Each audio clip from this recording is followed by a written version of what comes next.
professor of history since 1980, and I've been teaching here since 1967. What was campus like when I first started here? Oh my God, we were campused all over town. We were in about 25 different buildings that went to about 50 buildings. We would give people a diploma if they could cross Colfax during rush hour. That was one of the requirements for a diploma. The Tivoli Building is one of the first of 12 historical buildings still remaining in Denver today. Mortiz Siggy, a German-born man and the namesake of Siggy's Cabaret and Pool Hall, a major campus hangout today, started what was originally called Siggy's Brewery in 1866. However, after several name and ownership changes, Siggy's Brewery became the Tivoli Union Brewery.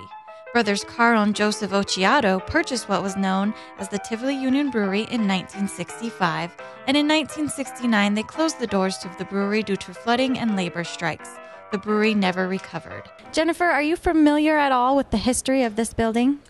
Yes, that's why I came here. I'm actually not a student on campus, but I was looking for a wedding venue for next summer, and I always see it. It's just this historic Denver place, and it's beautiful, and so I thought maybe I'd have my wedding here.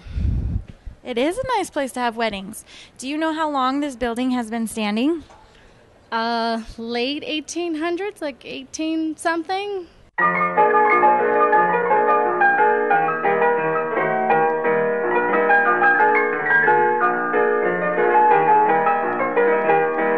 Whitney, we are in the Tivoli Building. Do you know much about this building? No. Do you know that it has a history beyond the school? Kind of. If you had to tell me a little bit about it, what do you know about it? I think it was a factory, I think. What kind of factory? I have no idea.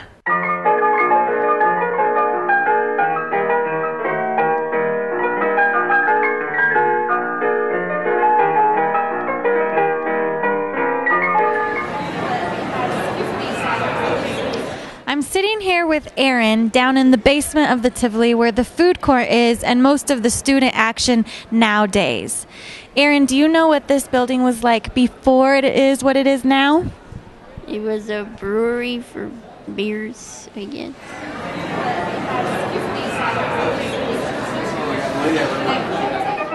The buildings along 9th Street Park were part of the town of Auraria, which was located along the southern shores of Cherry Creek.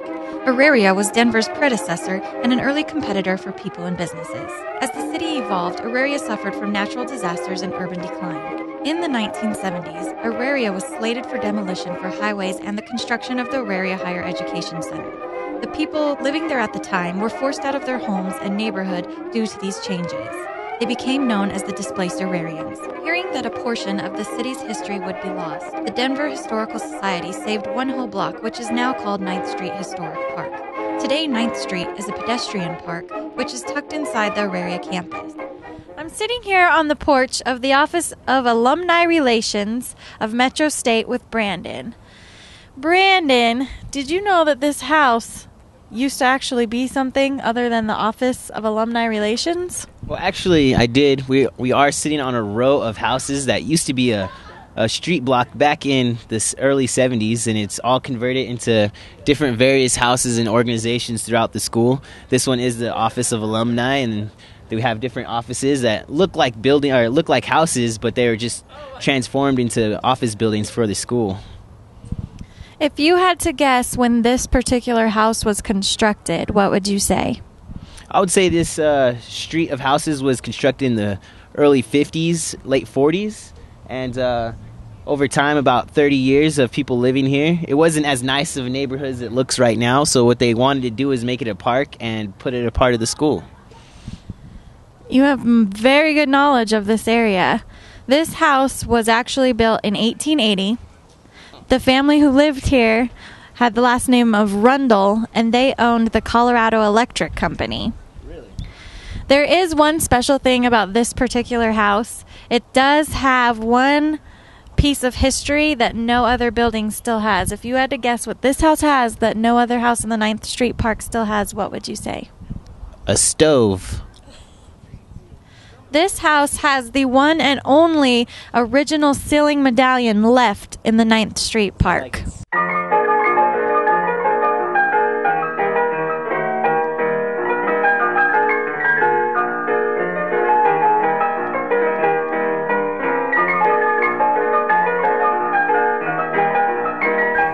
I'm standing here with John at another house on the 9th Street Park. This house currently is the Faculty and Staff Club. John, if you had to take a guess, when would you guess that this house was built? Early 1900s. Very close. It was built in 1880. And right now this house belongs to the faculty and staff and their club, whatever that may be. Do you have any idea what may have been here before that? I think people used to live here. Very, very true. This house was one of the first built on the park, and it belonged to a foreman of the Denver Rio Grande Railroad Company, and then also a cabinet maker for the Denver and Carpet Furniture Company. The Auraria campus, home to a diverse group of students, is more than just a platform for higher education. The grounds are filled with important parts of Denver's history.